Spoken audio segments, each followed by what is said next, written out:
ভারতের ইতিহাসের সবচেয়ে বড় রহস্য কি আপনি জানেন? সত্যিই কি ১৯৪৫ সালে শেষ হয়ে গিয়েছিল এক মহান বিপ্লবীর জীবন, নাকি এর পেছনে লুকিয়ে আছে অজানা এক গোপন সত্য? আজ আমরা জানব নেতাজি সুভাষচন্দ্র বসুর শেষ যাত্রার রহস্য। জানতে হলে ভিডিওটা শেষ পর্যন্ত দেখুন। নমস্কার, আমি প্রীতম। আপনারা দেখছেন বাংলা মাইস্ট্রি প্রীতম। এখানে আমরা জানি ইতিহাসের অজানা রহস্য, অদ্ভুত ঘটনা আর লুকিয়ে থাকা সত্য কাহিনী। ভিডিওটা শেষ পর্যন্ত দেখুন, কারণ আজকের রহস্য আপনাকে অবাক করে দেবে।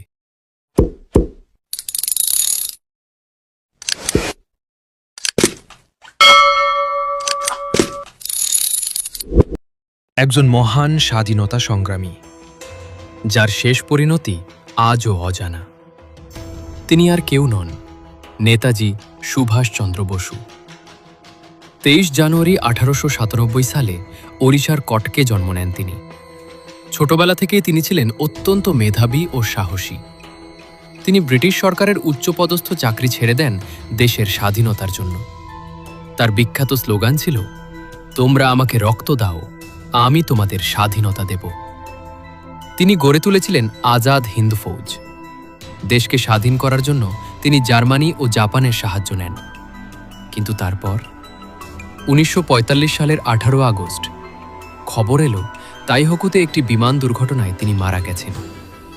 সরকারি রিপোর্ট বলল নেতাজি আর নেই। কিন্তু সত্যিই কি তাই? অনেকেই বিশ্বাস করেন সেই বিমান দুর্ঘটনার গল্প ছিল মিথ্যা। কেউ বলেন তিনি সোভিয়েত রাশিয়ায় গিয়েছিলেন, কেউ বলেন তিনি ভারতে গোপনে ফিরে এসেছিলেন। উত্তরপ্রদেশের এক সন্ন্যাসী গুমনামি বাবা আসলে কি নেতাজি ছিলেন? আজও সেই প্রশ্নের উত্তর মেলেনি। তদন্ত হয়েছে বহুবার, শাহনওয়াজ কমিটি, খোসলা কমিশন, মুখার্জি কমিশন। প্রতিটি রিপোর্ট ভিন্ন ভিন্ন মত দিয়েছে। কেউ বলেছে তিনি বিমান দুর্ঘটনায় মারা গেছেন, আবার কেউ বলেছে প্রমাণ যথেষ্ট নয়। তাহলে সত্যিটা কোথায়? কেন আজও তার মৃত্যু নিয়ে এত বিতর্ক? কেন এত নথি বহু বছর গোপন রাখা হয়েছিল? নেতাজির পরিবারও বহুবার প্রশ্ন তুলেছেন। সরকার কিছু ফাইল প্রকাশ করেছে, কিন্তু সম্পূর্ণ রহস্য এখনো অন্ধকারেই। হয়তো কোনোদিন সত্যি সামনে আসবে, হয়তো আমরা জানব নেতাজির শেষ যাত্রার আসল কাহিনী। ততদিন পর্যন্ত এই রহস্য আমাদের মনে প্রশ্ন তুলেই যাবে। তিনি বেঁচে থাকুন আমাদের হৃদয়ে। জয় হিন্দ।